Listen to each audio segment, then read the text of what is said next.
Welcome to iDream. బస్తర్లో ఉండే హిడ్మా ఆంధ్రప్రదేశ్కి ఎలా వచ్చింది?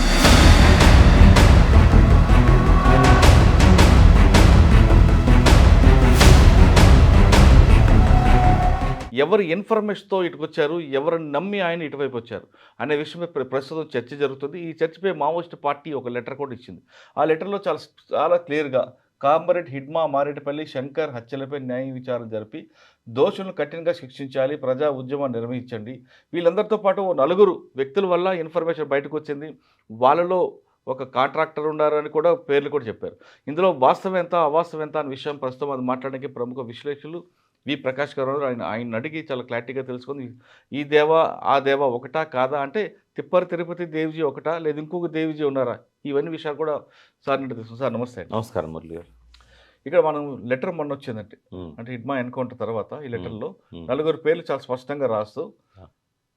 ఇక్కడ కొన్ని విషయాలు రాశారండి. ఉమ్, అందరు రాస్తున్న దీంట్లో దేవ్జీ, ఉమ్, కామ్రేడ్ దేవ్జీ వీళ్ళకి సంబంధం లేదు అంటూ ఒకటి వచ్చింది. యా. అంటే తిప్పరి తిరుపతి ఎలియాస్ దేవ్జీ అనుకోవాలా, లేదా అక్కడ ఒక దేవా అని మన హిడ్మాకి రైట్ హ్యాండ్ ఒక ఆయన ఉన్నారు, ఆయన అనుకోవాలా? అసలు ఏం జరిగి ఉండొచ్చు? ఈ ఎన్కౌంటర్లో మన ఈ లెటర్లో చూసిన విషయాలన్నీ మీరు క్లారిటీగా చూశారు కాబట్టి ఉమ్, ఆ, ఇందులో ఏమనిపిస్తుందండి? కొసాల్ మా నుండి పారిపోయిన తర్వాత మా కాంగ్రెస్ లోపల రావడానికి సిద్ధమవడంతో ఏకకాలం పట్టుకొని 13 మంది హత్య చేశారు, 50 మందిని అరెస్ట్ చేశారు. అరెస్ట్ అయిన వాళ్ళు దేవ్జీ కానీ సంగ్రామ్ మళ్ళా రాజరెడ్డి కానీ లేరు. వాళ్ళు తమ ప్రాణాలను కాపాడడానికి పోలీసుతో ఎలాంటి ఒప్పందం కుదుర్చుకోలేదు. కామ్రేడ్ హిడ్మాల్ తదితర సమాచారం కోసం కామ్రేడ్ దేవ్జీ పోలీసుకి ఇవ్వలేదు. అంటే ఇప్పటి వరకు దేవ్జీ ప్లస్ మల్లా రాజరెడ్డి గారు కూడా పోలీస్ కస్టడీలో ఉన్నారని వార్త వచ్చింది, కానీ వాళ్ళే దీన్ని ఖండించారు, మా దగ్గర ఉన్నారు కాబట్టి. యా. ఇక్కడ ఈ ఇష్యూని కామ్రేడ్ దేవ్జీ ఇవ్వలేదని వచ్చింది. కామ్రేడ్ దేవ్జీ అంటే ఇద్దరు కనిపిస్తారు, తిప్పర తిరుపతి ఎలియాస్ దేవ్జీ అనుకోవాలా, లేదా అక్కడ ఉన్న దేవా అనుకోవాలా? ఎట్టి పరిస్థితుల్లో మనీష్ అని సోనీ కానీ వాళ్ళు వేసిన ఆరోపణలో ఉన్న దేవ వేరు, ఈ దేవ్జీ వేరు. ఎందుకంటే ఒకవేళ నిజంగానే దేవ్జీ పోలీస్ కస్టడీలో ఉన్నప్పుడు ఇది జరిగి ఉంటే అప్పుడు కొంత అనుమానపడే ఆస్కారం ఉండే. రెండవది అక్కడ ఒక దేవ ఉన్నాడు ఫారెస్ట్లో, ఛత్తీస్గఢ్ బస్తర్ జిల్లాలోనే. అతని వాళ్ళ ఫ్యామిలీకి సంబంధించిన ఇంటర్వ్యూస్ కూడా కొన్ని వచ్చినాయి. బహుశా అతని హిడ్మాకు నమ్మకస్తుడు అయి ఉంటాడు, అందుకని అతని మీద వీళ్ళు ఆరోపణ వేసి ఉంటారు. రెండవది ఏంటంటే వీళ్ళిద్దరు కూడా నక్సలైట్స్ కారు. మనీష్ గుంజాం కానీ ఎవరైతే ఉన్నారో సోరీ అని కూడా అంటారు ఆమెను. ముందు వీళ్ళ గురించి మనం మాట్లాడుకుందాం, ఎందుకంటే ఈ లెటర్కు బేస్ వాళ్ళు చేసిన ఆరోపణ. మనీష్ ఏమో 1991లో ఒకసారి, 98లో ఒకసారి కుంటా ఎమ్మెల్యే, అంటే మనకు భద్రాచలం పక్కన చింతూరు పక్కన ఉంటుంది కదా, కుంటా ఎమ్మెల్యే సిపిఐ నుంచి ఆయన 2 సార్లు ఎమ్మెల్యే గెలిచాడు, 61 సంవత్సరాల వయసు. అతను ఏంటంటే ఆదివాసీ హక్కుల కోసం పోరాటం చేసే ప్రజాప్రతినిధి. అట్లాగే సోనీ ఏదైతే ఉన్నదో గోండు వనిత, అదే బస్తర్ జిల్లాలో దక్షిణ బస్తర్లోనే ఆమె చాలా కాలంగా ఆదివాసీ రైట్స్ కోసం పనిచేస్తున్నది. ఒక స్టేజ్లో ఆమె ఇంటర్నేషనల్ పాపులారిటీ వచ్చింది ఆమెకు 1911లో. ఆమెకు దారుణంగా చిత్రహింసలకు గురి చేశారు పోలీసులు. 3 బిడ్డల తల్లి ఆమె. అయితే ఆమె హక్కుల కోసం పోరాడుతున్నది, నక్సలైట్స్తో సంబంధాలనే అనే దాంతో ఇది వీళ్ళిద్దరి మీద కూడా నిన్న మొన్నటి వరకు ఏప్రిల్లో కూడా మనీష్ గుంజాం ఇంటి మీద రేడ్ చేసి వాళ్ళ ఆస్తులు అవన్నీ విధ్వంసం చేసి ఆయన మీద ఒక ఫాల్స్ కేసు కూడా పోలీసులు బుక్ చేశారు. దానికి స్టేట్మెంటు ఈ సోనీతో తీసుకున్నారు. ఎస్ఆర్ అనే ఆదివాసీ ఏరియాలో పనిచేసే ఒక ఖనిజాలను బయటికి తీసే సంస్థ, ఫేమస్ అది ఎస్ఆర్ అనేది. దాని నుంచి 7 కోట్ల రూపాయలు ఈ మనీష్ గుంజాం తీసుకున్నట్టుగా ఈమె కన్ఫెషన్ స్టేట్మెంట్ రికార్డ్ చేశారు. పోలీస్ కస్టడీ నుంచి బయటకు వచ్చిన తర్వాత దాన్ని డినై చేసింది ఆమె. అయితే వాళ్ళిద్దరి చరిత్ర ఏంటంటే చాలా క్లీన్ చరిత్ర. ఆయన 15 ఏళ్లలో ఎంత హరాజ్ చేసినా, ఎంత టార్చర్ చేసినా, ఎన్ని కేసులు పెట్టినా ఆదివాసీల హక్కుల కోసం, ఆ ఖనిజ సంపద దోచుకునే వాళ్ళకు వ్యతిరేకంగా, మావోయిస్టులలో లేకుండా మావోయిస్టుల ఆశయాల కోసం వాళ్ళు పనిచేస్తున్నారు. అరుంధతి రాయ్ లాంటి వాళ్ళు కూడా సోనీకి డిఫెన్స్గా వచ్చారు వాళ్ళు. కాబట్టి వాళ్ళ మాటలకు వాల్యూ ఎక్కువ ఉంటుంది. అయితే పేరు ఒకటే చెప్పేసరికి దేవ్జీ అనుకొని బయట సమాజం, మీడియా ఆ దేవ్జీనే ఇన్ఫార్మర్ అని వాళ్ళు అన్నట్టుగా చిత్రించారు. బట్ ఎక్కడ కూడా వాళ్ళు దేవ్జీ గురించి రాసేటప్పుడు వాళ్ళు చేసిన ఆరోపణలో మావోయిస్టు డిఫెక్టర్ అన్నారు. దేవ్జీని మావోయిస్టు డిఫెక్టర్ అని అంటే అతనే అని ఎట్లా అనుకుంటాం. అవును. కాబట్టి మావోయిస్ట్ డిఫెక్టర్ కాదు, ఆయన మావోయిస్ట్ లీడర్. ఎట్ అవును. ప్రజెంట్ కూడా మావోయిస్ట్ లీడర్. అవును. ఈ లేఖలోనే ఇంకోటి స్పష్టమైంది ఏంటంటే ఆయనే వాళ్ళతోనే ఉన్నాడు, పోలీసులకు దొరకలేదు మల్లా రాజిరెడ్డి కానీ అవును. దేవుజీ కానీ. కాబట్టి ఆ దేవ వేరు, వాళ్ళు చెప్పిన దేవ, ఈ దేవుజీ వేరు. ఓకే. కానీ ఇంకొక ఆరోపణ ఏమొచ్చిందంటే ఉమ్, దేవ్‌జీ అలియాస్ తిప్పరి తిరుపతి. ఉమ్, అతను అక్కడ స్టాండర్డ్ అవ్వాలంటే ఆయనకి కాంపిటీటర్‌గా హిడ్మా. ఉమ్, హిడ్మాని ఒకవేళ రేపొద్దున పార్టీ గాని వస్తే గట్టి నిలబడితే హిడ్మా సపోర్ట్ లేకుండా చేయడం అనేది ఇంపాసిబుల్ కాబట్టి, ఈ క్రెడిట్ అంతా హిడ్మాకి వెళ్తుంది కాబట్టి, ఆయన్ని బయటికి పంపడానికి ఈ స్కెచ్ వేశారనేది ఒక వర్గం ఆరోపిస్తుంది. అది 100కి 100 అబద్ధం. ఎందుకంటే దేవుజీ ఎవరైతే తిరుపతి ఉన్నాడో, ఆ గణపతి కానీ దేవుజీ కానీ మల్లా రాజిరెడ్డి కానీ ఇంకా ఎవరన్నా అందులో మిగిలిన వాళ్ళు ఉంటే ఏ ఒక్కరు కనీసం నెక్స్ట్ ఒక తరం పోయేదాకా ఛత్తీస్గఢ్లో ఉద్యమం నిర్మించరు, అడుగుపెట్టరు. ఇంకా అది ముగిసిన కథ. ఛత్తీస్గఢ్ దక్షిణ బస్తర్ నక్సలైట్ ఉద్యమం అనేది ముగిసిన కథ. మళ్ళీ ఇంకెవరు ప్రయత్నం కూడా చేయరు. చేసినా కూడా వాళ్ళు గోదావరి దాటగానే చంపేయబడతారు. ఇంద్రావతి గోదావరి క్రాస్ చేయగానే వాళ్ళు చంపేయబడతారు. కాబట్టి అటువంటి దుస్సాహసం ఎప్పుడు కూడా మావోయిస్టులు చేయరు. సరే ఒకసారి మనం వెనక్కి వెళ్దాం. మీరు చెప్పారు ఇప్పుడు అంటే ఇకపై బస్తర్‌లో ఉమ్. మావోయిస్ట్ పార్టీ అని ఉండేదేమో ఒక చరిత్రలో పేజీలో అంతే, ఉంటుంది. ఆర్క్యూస్లో అంతే. చూసుకోవాల్సిందే. కానీ వాటితో పాటు మీ వీడియోస్ కూడా ఆర్క్యూస్లోకి వెళ్ళిపోతాయి. ఎందుకంటే హ్మ్. కంటిన్యూస్గా నేను చూస్తున్నాను లాస్ట్ బహుశా నేను అనుకుంటా 20 years అనుకుంటా. కంటిన్యూగా మీరు ఈ ఉద్యమాన్ని, దీని ప్రతిస్పందనని, విమర్శలను ఒక పక్షపాతం లేకుండా నిష్పక్షపాతంగా వరుసగా ఇస్తున్నారు కదా. భవిష్యత్ తరాలు ఎవరైనా ఈ ఉద్యమం మీద రీసెర్చ్ చేయాలనుకుంటే ఖచ్చితంగా ఈ వీడియోస్ అన్నీ కూడా ఆర్క్యూస్లో ఉంటాయి. అంటే మీరంటున్నారు నిక్కచ్చగా వెళ్తున్నారు మీరంటున్నారు. నేనైతే కానీ ఒక 100% వర్గం మాత్రం మీరు కంప్లీట్‌గా పోలీసులు వైపే ఉన్నారని మమ్మల్ని అంటారు. సరే ఎవరి అభిప్రాయం వాళ్ళదనుకోండి. ఇక్కడికి వచ్చేసరికి ఇకపై బస్తర్‌లో జరగదంటున్నారు. జరగదు. ఉద్యమం మనం Yes. ఒకసారి వెనక్కి వెళ్తే Hmm. 1969 నుంచి శ్రీకాకుళం రైతాంగ పోరాటం నుంచి కరీంనగర్ వరకు, కరీంనగర్ మీదుగా ఇలా నల్లమల అలా వెళ్ళింది. Hmm. ఇంకా రాయలసీమలో అనుకోండి ఎంత ఫాస్ట్‌గా వచ్చిందో అంతే ఫాస్ట్‌గా వెనక్కి వచ్చింది. కానీ తెలంగాణలో స్ట్రాంగ్‌గా నిలబడింది. తెలంగాణ, ఆంధ్రప్రదేశ్, ఉమ్మడి ఆంధ్రప్రదేశ్‌లో. ఇక్కడ నుండి ఎప్పుడైతే నల్లమల ఖాళీ చేసామో, Hmm. ఇక్కడ నుండి అటు వెళ్ళడం వెనక ఇక్కడ పూర్తిగా బేస్‌ని అంటే బేస్ ఎక్కడ వీళ్ళకి ఉమ్మడి ఆంధ్రప్రదేశ్. అవును. ఆ బేస్ మర్చిపోవడం వల్ల ఈ పార్టీ దూరమైంది అనుకోవచ్చా? అంటే ఇప్పుడు ట్రైబల్స్లలో పోడు కల్టివేషన్ అని ఉంటుంది. అంటే వాళ్ళు ఈ సంవత్సరం ఎక్కడైతే అడవి నరికి, అంటే అడవి అంటే చెట్టు, పెద్ద చెట్లు నరకరు, చిన్న చిన్న తుప్పలు అవి ఇవన్నీ చేసి వ్యవసాయం చేసిన తర్వాత మళ్ళీ నెక్స్ట్ అక్కడ విత్తనం వేయరు వాళ్ళు. షిఫ్టింగ్ కల్టివేషన్ అంటారు పోడు కల్టివేషన్. అదే మావోయిస్ట్ పార్టీ. మావోయిస్ట్ పార్టీలో కూడా అదే జరుగుతూ ఉంది. ఎందుకంటే వాళ్ళ ఫస్ట్ ఫెయిల్యూర్ ఏంటంటే ఎక్కడైతే ఉద్యమము విఫలమైందో అక్కడ పునర్నిర్మాణం చేయరు. దానికి శాస్త్రీయ కారణం ఏంటంటే ఒక తరం మారాలి. ఒక ఉద్యమం ఫెయిల్ అయిన తర్వాత మళ్ళీ అదే ఉద్యమాన్ని ఎవరైనా మొదలు పెట్టాలంటే ఆ తరంతో సాధ్యం కాదు. కానీ మీరు అంటున్నారు అలా, కానీ వాళ్ళనేది ఏంటంటే మావోయిస్ట్ పార్టీ ఉద్యమం అనేది ఫినిక్స్ పక్షి లాంటిది. అది ఎప్పటికైనా రావచ్చు, ఏ తరంతోనే రావచ్చు. కాబట్టి మీరు అన్నట్లుగా అలా వెళ్తుందంటారా? అన్ని ఉద్యమాలు ఫీనిక్స్ పక్షిలాగా లేవాయి. ఇప్పుడు ఎప్పుడు లేస్తాయి? ఒక 50 ఏళ్ళలో 60 ఏళ్ళ తర్వాతనో మళ్ళీ లేస్తాయి. అట్లా లేవడానికి కావాల్సిన మార్పులు చేసుకోవాలి వాళ్ళు. మరి ఈ పద్ధతిలో AK-47లు పట్టుకొని మాత్రం మళ్ళీ నక్సలైట్ మూవ్మెంట్ అనేది ఇంకా మళ్ళీ కంటిన్యూ అయ్యే అవకాశం కానీ, ఫీనిక్స్ పక్షిలాగా మళ్ళీ AK-47లతో లేసే అవకాశం కానీ జరగదు. ఎందుకంటే ప్రపంచ చరిత్ర తెలిసిన వాళ్ళకి ఎవరికైనా ఇది అర్థమవుతుంది. చేగువేరా ఎక్కడ ఫస్ట్ స్టార్ట్ చేశాడు? ఆయన స్టార్ట్ చేసిన కంట్రీస్లల్లో ఎక్కడైతే ఫెయిల్ అవ్వకుండా వచ్చిందో ఫైనల్గా క్యూబాలో ఆయన సక్సెస్ అయ్యాడు. మళ్ళీ అక్కడ నుంచి ఇంకా బొలివియా పోయి మళ్ళీ ప్రయత్నం చేశాడు, ఫెయిల్ అయ్యాడు. ఆయన ఎక్కడెక్కడైతే ఫెయిల్ అయిందో అక్కడ ఆయన జీవితకాలంలో మళ్ళీ దాన్ని పునరుద్ధరించడం జరగలే. ఈవెన్ తెలంగాణలోనే చూద్దాం మనం. కల్లోలిత ప్రాంతాలని చెప్పి ఒకప్పుడు ఫస్ట్ స్టార్ట్ అయిన ములుగులో అడవులలో రక్షణ తీసుకున్నారు తప్ప జంపన్న పోయిన తర్వాత జనార్దన్ అక్కడ నుంచి బయటకు వచ్చినాక ఉద్యమం లేదు. నెక్స్ట్ సిరిసిల్ల, జగిత్యాల కల్లోలిత ప్రాంతాలని చెప్పి 78లో చెన్నారెడ్డి గారు ప్రకటించారు కల్లోలిత. ఆ తర్వాత మళ్ళీ అక్కడ ఉద్యమం లేదు. సిరిసిల్ల రాజన్న జస్ట్ అక్కడ ఎమ్మెల్యేగా నిలబెట్టుకోవడానికి, గెలిపించుకోవడానికి పనిచేశాడే తప్ప పోరాటాలు లేవు. జగిత్యాల పోరాటాలు లేవు. ఆదిలాబాద్ ఒకప్పుడు ఆదిలాబాద్ అనేది ప్రధాన కేంద్రంగా ఉండేది. జగిత్యాల జైత్యాత్ర అని పెద్ద ఇవన్నీ ముగిసిన కథలు అంటున్నా. మళ్ళీ అక్కడ లేదు. షిఫ్టింగ్ కల్టివేషన్ లాగానే అక్కడ నుంచి నల్లమలకు పోయారు. నల్లమల్ల మళ్ళీ ఇప్పుడు లేదు. అంటే ఒక దగ్గర డిస్ట్రాయ్ అయిన తర్వాత, అణచివేయబడ్డ తర్వాత, లేదా వీళ్ళు ఖాళీ చేసి దూర ప్రాంతాలకు వెళ్ళిపోయిన తర్వాత పునర్నిర్మాణం అనేది సాధ్యం కాదు. ఎందుకంటే ఒక తరం మారాలే. ఆ తరం మైండ్‌లో ఏముంటదంటే ఇది ఒక ఫెయిల్యూర్ హిస్టరీ లాగా ఉంటది. అవును. నేను మళ్ళా చెప్తున్నాను. ఇంకో 30 ఏళ్ల దాకా తెలంగాణలో గానీ, ఛత్తీస్‌గఢ్‌లో గానీ, పర్టిక్యులర్ బస్తర్, దక్షిణ బస్తర్‌లో గానీ, గడ్చిరోలిలో గానీ నక్సలైట్ రిక్రూట్‌మెంట్ అనేది జీరో జరగదు. సార్ ఇన్ని జరిగాయి. మీరు చెప్తున్న 1969 నుంచి మనం ఒకసారి వెనక్కి వెళ్తే కోరుట్ల, జగిత్యాల ఇవన్నీ వెళ్తున్నాయి. ఒక్కొక్క ఉద్యమం, ఒక్కొక్క ఫెయిల్యూర్ నుంచి పాఠాలు నేర్చుకోవాలి కదండీ! ఎందుకు నేర్చుకోవట్లేదు వీళ్ళు? అది failure of peoples who are and Maoists. వాళ్ళు ఇప్పుడు ఇటువంటి జరగకూడదనే మహాభారతంలో అభిమన్యుని కథను సృష్టించారు. హ్మ్. సగం వరకే విని, సగం వరకే పోరాడి, సగంలోనే చనిపోయాడు. అవును. విప్లవోద్యమంలో కూడా ఇప్పుడు సపోజ్ మీరు ఒక బస్సు ఎక్కుతున్నారు. మీరు శ్రీకాకుళం పోవాలనుకోని ఒక లక్ష్యం ఉంటే, మీరు విజయవాడ పోయినా కూడా శ్రీకాకుళం దిక్కుపోయే బస్సు ఎక్కుతారు తప్ప కడప దిక్కుపోయే బస్సు అవును. ఎక్కరు. వీళ్ళకి ఏమైందంటే బస్సు ఎక్కారు కానీ ఎక్కడ దిగాలి, ఎక్కడ లక్ష్యం లేదంటారు. లక్ష్యం ఉంది, రోడ్ మ్యాప్ లేదు. లక్ష్యం ఉంది. హ్మ్.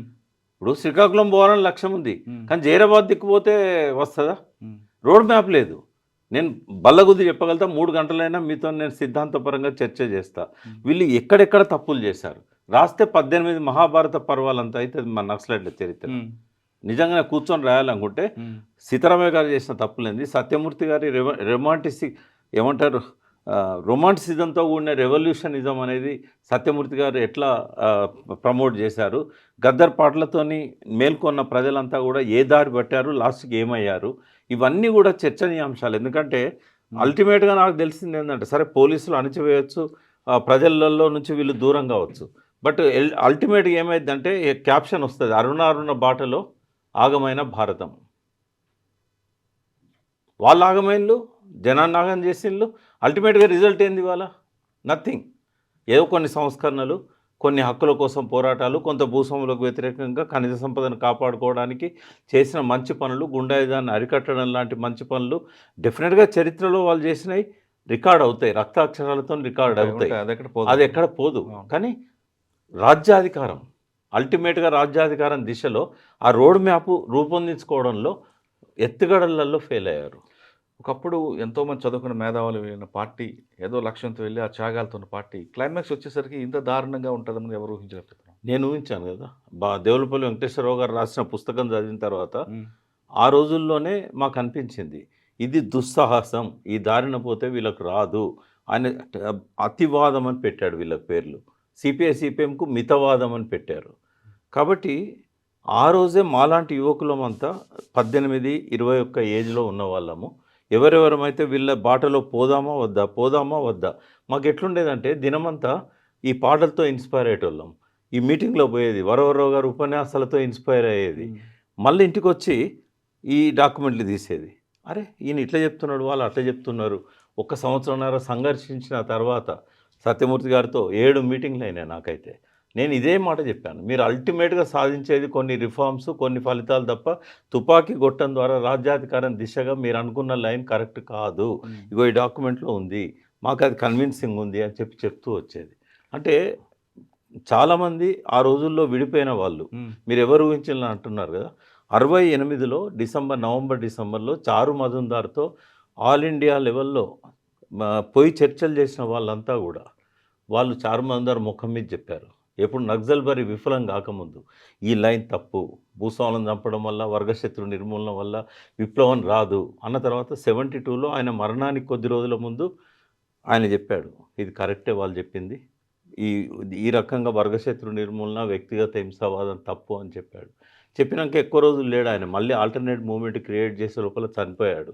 తర్వాత శ్రీకాకుళం కామ్రేడ్స్తోని ఆంధ్ర కామ్రేడ్స్ మధ్యలో చాలా డిస్కషన్స్ జరిగినప్పుడు ఆ వసంతరాడు రామలింగాచారి, దేవులపల్లి, కొల్లా వెంకయ్య వీళ్ళందరూ కూడా ఆ వెంపటపు సత్యం, ఆదిభట్ల కైలాసం, పంచాది కృష్ణమూర్తి వాళ్ళే మెయిన్ టీం. వాళ్ళతో మాట్లాడుతున్నప్పుడు నక్సల్బరీ ఫెయిల్ అవుతుంది, దానికి కారణం ఇది, మీరు అదే బాటలో పోతున్నారు, మీరు కూడా సక్సెస్ కారు అని చెప్పేసి సేమ్ డిస్కషన్ ఇప్పుడు మన మధ్య జరుగుతూ ఉంది.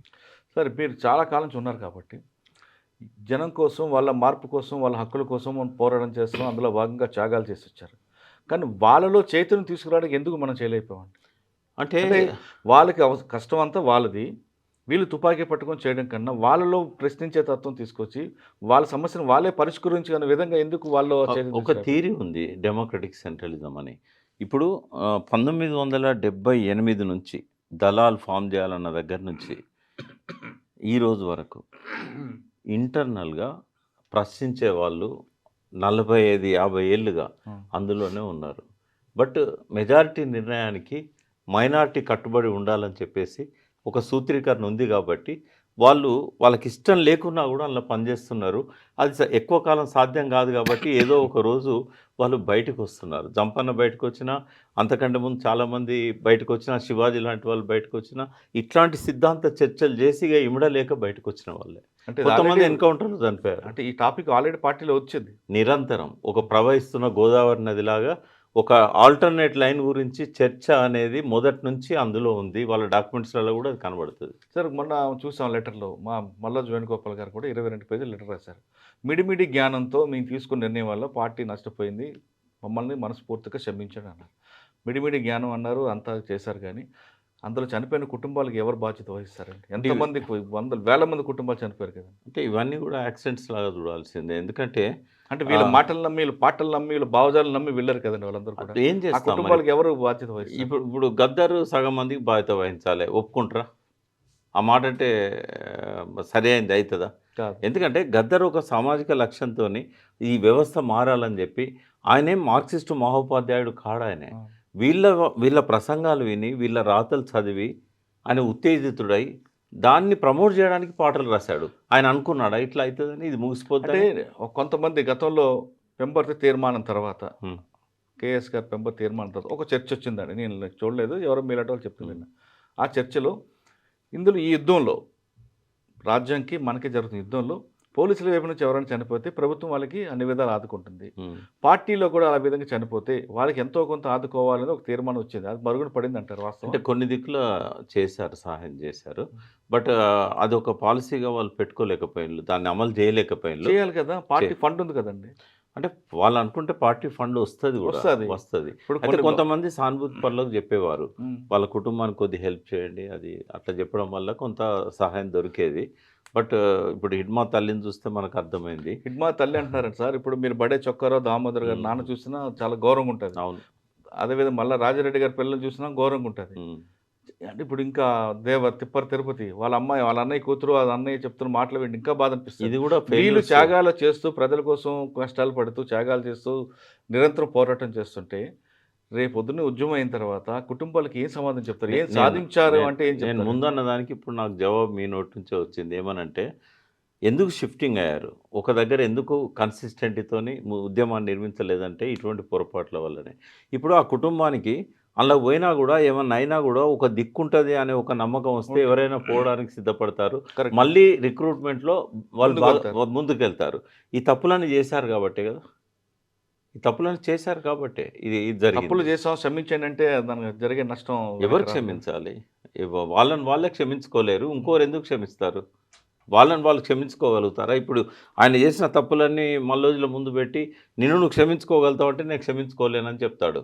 అదే మా తకల్పల్లి వాసుదేవరావు గారు కూడా ఆయన ఉడుకు రక్తంతో చేసిన తప్పులన్నీ క్షమించమంటే ఉమేష్ చంద్ర తిరిగి వస్తాడా? లేకుంటే పేలిపోయిన బస్సులో ప్రయాణికులు మళ్ళీ వస్తారా? కాకతీయ ఎక్స్ప్రెస్ తలగబడ్డ దానిలో నుంచి వాళ్ళు మళ్ళీ లేచి వస్తారా? ఈ తప్పులను ఎవరు క్షమించాలి? ఎందుకు క్షమించాలి?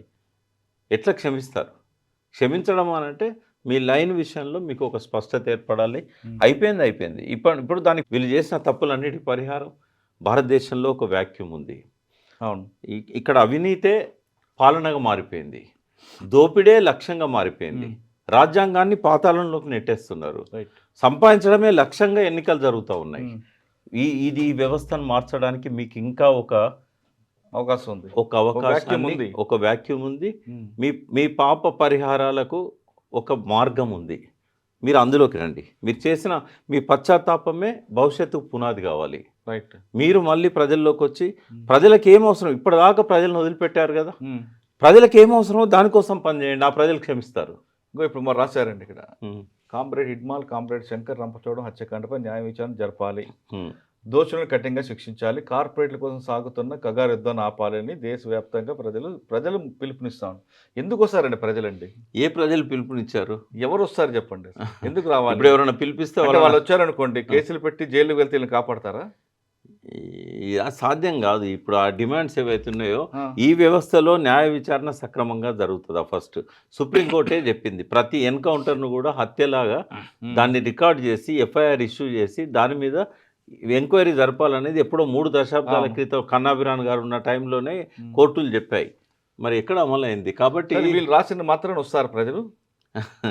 ప్రజలు వస్తారు, ఎందుకు వస్తారు? ఇప్పుడు వచ్చిన వాళ్ళని మళ్ళీ అర్బన్ నక్సలైట్స్ అంటారు. వాళ్ళ ముద్ర వేసుకోవడానికి ఎవరు సిద్ధంగా లేరు అర్బన్ కదా. నక్సల్స్ అంటారు, లోపలికి వెళ్ళారు అనుకోండి, వాళ్ళ మీద కేసులు అవుతాయి, అరెస్టులు అవుతాయి, చంపేస్తారు కూడా కదా, జైలుకి వెళ్తారు. చంపేస్తారు. ఎంతో మంది వీళ్ళు ఏం కాపాడతారా? ఎంతో మంది సరే, ఏ ప్రజలని వీళ్ళకి అడిగారా మాకు కావాలి మీరని? ఎవరైనా ఛత్తీస్గఢ్కు రమ్మని పిలిచారా? తుపాకీలు పట్టుకొని పోరాడమన్నారు. రమ్మలేదు. అక్కడ వాళ్ళు పరిస్థితులు- కోరుకున్నది ఏంటంటే ఉమ్. ఫారెస్ట్ వాళ్ళ దోపిడీ పోవాలి, బీడీఆకు సరైన పరిహారం రావాలి, ఉమ్. కూలీలకు సరైన వేతనం రావాలి, మా మీద పోలీసుల అరాచకాలు ఆగాలి, భూస్వాముల అరాచకాలు ఆగాలి, గుండాల అరాచకాలు ఆగాలి. అంతవరకే ప్రజలు కోరుకున్నారు, అంతవరకు చేశారు. ఉమ్. కానీ అంతకంటే ఒక స్టెప్ అడ్వాన్స్ అయిపోయి చైనా లాగా విప్లవం రావాలనుకున్నారు. ఆనాటి పరిస్థితుల్లో ఆనాటి కాలం వేరు. ఉమ్. తర్వాత టెక్నాలజీ అడ్వాన్స్ ఇప్పుడు ఈ 75 ఏళ్లలో, అంటే వాళ్ళది 57 ఏళ్ళే ఉమ్. నక్సలైట్ మూవ్మెంట్ స్టార్ట్ అయ్యి, ఈ 75 ఏళ్లలో స్వాతంత్రం వచ్చిన తర్వాత ఒక 10 తరాలల్లో 20 తరాలల్లో ఎంత ఆలస్యంగా టెక్నాలజీ డెవలప్మెంట్ జరిగేదో జస్ట్ 1 జనరేషన్లో మనం చూసాం మన జీవిత కాలంలో. ఇంత వేగంగా మార్పు చెందుతున్న సమాజంలో వీళ్ళ ఆలోచనలు మాత్రం తుప్పుపట్టిపోయి ఇంకా చైనా కాలంలో, చేగువేరా కాలంలో తిరుగుతూ ఉన్నాయి. మరి ఏం చేస్తాం దానికి? టెక్నాలజీ మీరు అన్నట్లుగా మనం 50 సంవత్సరాల ముందున్నాం. ఆ విషయాన్ని గుర్తించట్లేదు పార్టీ. వీళ్ళు 100 సంవత్సరాలు ఎన్నుకున్నారు అంటున్నాను నేను. ఇంకా జార్జ్ చక్రవర్తుల కాలం, చాంకై షేక్ కాలం, ఇంకా క్యూబాన్ పీడించిన ఆ దోపిడీ నియంత కాలంలో చేగువేరలాగా అప్పుడు ఆలోచిస్తారు. కానీ ఇప్పుడు ఎందుకు అది? ఉమ్. ఇప్పుడు అది సాధ్యమవుతుందా? ఇప్పుడు ఎంతమంది అయినా బలవుతారు తప్ప చేగువేరాలు కాలేరు. సరే, ఇప్పుడు ఫైనల్గా చెప్పండి, ఈ సిచ్యువేషన్ ఒక కొలిక్కి వస్తుంది. ఉమ్. అంటే మార్చి 31 అంది, దగ్గర దగ్గర మనం 3 నెలలు కనిపిస్తుంది. ఈ 3 నెలల్లో బస్తర్లో కానీ లేదా తెలంగాణ కానీ ఏఓబీలో కానీ పార్టీ పొలిస్టా పడుతుంది అంటారా, లేదా ఉద్యమం మరో రూపంలో వచ్చే అవకాశం ఉందంటారా? అమిత్ షాకి అయితే నేను ఆ క్రియేట్ చేయదలుచుకోలేదు. కేవలం నిర్బంధంతోనే ఇది అణచివేయబడుతున్నది అనేది కరెక్ట్ కాదు. వాళ్ళ లోపలే రియలైజేషన్ వచ్చింది. అమిత్ షా డేట్ పెట్టక ముందు నుంచే చర్చలు జరిగినాయి. పోరాట పందా మార్చుకోవాలి, సాయుధ పోరాటం ఇప్పుడు కొనసాగించడం కరెక్ట్ కాదు. వాళ్ళకి ఏమైందంటే ఈవెన్ బసవరాజు గారి దగ్గర నుంచి గణపతి దాకా మనం తప్పుడుతో పోతున్నామేమో, ఎంతకాలం కొనసాగుతుంది ఇది అనే అనుమానాలు వాళ్ళకు రాజశేఖర రెడ్డితో చర్చలు మొదలైనప్పటి నుంచి కూడా ఉన్నాయి. కానీ వేఅవుట్ ఎట్లా అనేది అర్థం కాలేదు వాళ్ళకు. ఎట్లా బయటికి రావాలి ఒక గౌరవప్రదమైన కామా కోరుకున్నారు వాళ్ళు, ఫుల్ స్టాప్ కాదు, ఒక గౌరవప్రదమైన కామా కోరుకున్నారు. అది వాళ్ళు ఆలోచించి నిర్ణయం తీసుకోవడంలో విఫలమని కాదు, ఆలస్యం జరిగింది. చాలా ఆలస్యం జరిగింది. ఆ ఆలస్యం అనేది వైఫల్యాన్ని దారితీసింది. తిరిగి కోలుకోలేని స్థితికి నెట్టబడ్డది. 100కి 100% వాళ్ళ వైఫల్యమే తప్ప ఇదేదో రాజ్యం యొక్క గొప్పతనం అని నేను అనుకోవట్లేదు. వాళ్ళ వైఫల్యం వల్ల వాళ్ళకి అవకాశం దొరికింది. అమిత్ షా లాంటి వాళ్ళకి డెడ్ లైన్ పెట్టి కొట్టేయడానికి అవకాశం దొరికింది. రెండవది ఏంటంటే వాళ్ళు చాలా శ్రమపడ్డారు. ఎప్పుడైతే వీళ్ళు పోలీసులను నేరుగా 76 మందిని చంపారో ఆ రోజే కేంద్ర ప్రభుత్వం యొక్క ఆలోచన మారిపోయింది. ఇంకా ఏమైనా కానీ ఇప్పుడు వాళ్ళంటే హిడ్మా కానీ గణపతి కానీ రాజ్యాంగం మీద నమ్మకం లేదని డిక్లేర్ చేసి వాళ్ళు తుపాకీ పట్టుకున్నారు. వీళ్ళు రాజ్యాంగాల మీద ప్రమాణం చేసి తుపాకులు పట్టిస్తున్నారు. మరి అటువంటప్పుడు హింసకి హింస అనేది నక్సలైట్ల సిద్ధాంతం తప్ప రాజ్యం సిద్ధాంతం కాకూడదు కదా. కాబట్టి అమిత్ షా ఒకవేళ నేను గెలిచానని విర్రవీగినా కూడా నువ్వు రాజ్యాంగాన్ని తుంగలో తొక్కి గెలిచినావు అంటే అది నీ గెలిపే కాదు, నీది వైఫల్యము. ఒక భారతదేశం ప్రపంచంలోనే అతిపెద్ద ప్రజాస్వామ్యము, ఆ ప్రజాస్వామ్యాన్ని ఖూనీ చేసిన ఒక హోమ్ మినిస్టర్గా చరిత్రలో చిరకాలం నువ్వు మిగులుతావు తప్ప ఇది నీ గెలుపు కాదు అని చెప్పి ఆయన ముఖం మీద నేను చెప్పదలుచుకున్నాను. ఓకే సార్, ఇంకోసారి ఫైనల్కి వస్తాను. ఇప్పుడు అడవుల్లో ఉన్న కొంతమంది ఉండారా, తెలంగాణ వాళ్ళు కానీ ఇంకా వేరే వాళ్ళు, వాళ్ళందరికీ రమ్మంటారా, లేదు ఆల్రెడీ అక్కడ ఉన్నారు కాబట్టి అక్కడే చావో రేవో తేల్చుకొని ఉండమంటారు? ఎట్టి పరిస్థితులు అన్నాను నేను, 100కి 1000% కూడా వాళ్ళు బయటికి రావాలి. వాళ్ళకు అవసరమైన సహాయం అందరం చేయాలి. అంటే వాళ్ళ సేఫ్ సరెండర్ కోసం ఏర్పాట్లు చేయాల్సిన అవసరం ఉన్నది. ఒకవేళ హిడ్మా లాగా సరెండర్ కావద్దనుకొని మేము అందులోనే కొనసాగుతామన్న వాళ్ళు ఏదో ఒక రోజు చనిపోవాల్సి వస్తుంది తప్ప ప్రజలు ఇంకా మిమ్మల్ని కాపాడే పరిస్థితి లేదు. ఒకవేళ అట్లా కాపాడాలని మీరు అనుకుంటే ప్రజలు కూడా బలి కావాల్సి వస్తుంది. ఇప్పటికీ బలి చాలు. ఇంతవరకు ఒకసారి లెక్కలు చెప్తాను నేను. ఇప్పటి వరకు మిలిటరీ దాడులల్లో చనిపోయిన వాళ్ళ సంఖ్య 6,000 మంది నక్సలైట్స్. ఇటు పోలీసుల దాడుల్లో కానీ నక్సలైట్ల దాడుల్లో కానీ చనిపోయిన ప్రజల సంఖ్య 10,000 మంది. అంతిమంగా ఎక్కువ మంది చనిపోయింది ప్రజలు.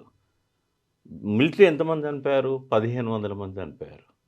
నక్సలైట్లు 6,000 మంది. ఎప్పటి నుంచి నేను చెప్తున్నది 67 నుంచి నక్సల్బరీ శ్రీకాకుళం కలుపుకొని భారతదేశ వ్యాప్తంగా జరిగిన ఈ మరణాల గురించి చెప్తున్నా. 16,000 మంది ఓవరాల్గా చనిపోయిన వాళ్ళు దాదాపు 17,000 18,000 ఉంటారు. అందులో 6,000 నక్సలైట్లు అయితే 1,500 మంది నుంచి 2,000 మంది పోలీసులు కానీ మిలిటరీ కానీ వీళ్ళందరూ అయితే 10,000 మంది ఇన్ఫార్మర్ల పేరు మీద కానీ లేదా అమాయకపు గిరిజనులను అమాయకపు విద్యార్థులను అంటర్ రోడ్ ఎన్కౌంటర్ రోడ్గా మార్చిన సంఘటనలు కానీ ఇవన్నీ కూడా అల్టిమేట్గా బలైంది ఎవరు? ప్రజలు. 10,000 మంది, ఒక్కరు కాదు ఇద్దరు కాదు. ఈ లైనే కరెక్ట్ కాదు. 10,000 మంది కూడా యువకులే ఎక్కువ ఉంటారు. వాళ్ళందరూ ఎప్పుడు నెక్స్ట్ వీసీ శుక్లా లాంటి వాళ్ళు ఎవరో ఒకరిద్దరు ఉంటారు అంతే. ఎక్కువ మంది చనిపోయింది ప్రజలే. అంటే ఇది హింసకు ప్రతిహింస అనే వైపుగా పోయింది. కానీ నూతన ప్రజాస్వామిక విప్లవం కానీ దానికి ఇరుసుగా ఉండే వ్యవసాయ విప్లవం కానీ ఇది జనతా ప్రజాతంత్ర విప్లవం కానీ నువ్వు ఏ భాషలో చెప్పుకున్నా ఇది విప్లవం కాకుండా పోయింది. ఇది ఒక నెగటివ్ ఎగ్జాంపుల్. మరో 100 సంవత్సరాల దాకా ఎవరైతే మార్క్సిజం లెనిజం మా ఆలోచన విధానం అంటారో నెగటివ్ ఎగ్జాంపుల్స్ నేర్చుకోవడానికి ఇది ఒక గుణపాఠంగా మిగిలిపోయి ఆర్క్యూస్లలో పదిలపరచబడుతుంది. ఇంకా అంతకంటే నేనేం మాట్లాడలేను. ఇప్పటికైనా అజ్ఞాతంలో అందరూ కూడా ముందుకు రండి. ఎక్కడైతే తప్పులు చేసామంటున్నారో ఆ తప్పులు దిద్దుకునే అవకాశం ప్రజలు మీకు మరోసారి ఇస్తారు కాబట్టి ఆ పాపాన్ని కడుక్కోండి అంటూ ప్రకాష్ గారు చెప్తున్నారు. కానీ ఇంకా మేము సిద్ధాంతం నమ్ముతామంటే మీతో పాటు మీకు కాపలా ఉన్న వాళ్ళు కూడా అమరలయ్యే అవకాశం ఉంది. కాబట్టి కనీసం ఇప్పుడు నేను వాళ్ళ కోసమైనా సరే మీరందరూ బయటికి రండి, ప్రజాస్వామ్యబద్ధంగా మీరు పోరాటం చేయండి అంటూ ప్రకాష్ గారు సూచిస్తున్నారు. ఇది మావోయిస్ట్ పార్టీ విడుదల లేఖపై ప్రకాష్ గారి విశ్లేషణ. మరో అంశంలో మళ్ళీ కలుద్దాం. అంతవరకు నమస్తే. థ్యాంక్ యూ అండి. Thank you very much. And for more videos, Please subscribe to iDream. Please subscribe to iDream. Please subscribe iDream. And please subscribe to iDream. For more videos, subscribe to iDream. please like, share and subscribe to the channel. Congratulations, iDream. Subscribe to iDream. Subscribe to iDream. So subscribe to iDream Media. iDream ki iDream team andarki huge congratulations. Please subscribe iDream Media. Please subscribe to iDream. Subscribe iDream. Please subscribe to iDream. iDream అంటే నా కళల channel subscribe చేసుకున్న నోరు తిరుగుతలేదు. మీరైతే గంట గుర్తు కొట్టండి. For more such videos, please subscribe to iDream. Subscribe to iDream. Please subscribe to iDream. Please subscribe iDream Media. Please do subscribe to iDream. Please subscribe to iDream Media. For best entertainment and information, please subscribe iDream. And don't forget to subscribe to iDream.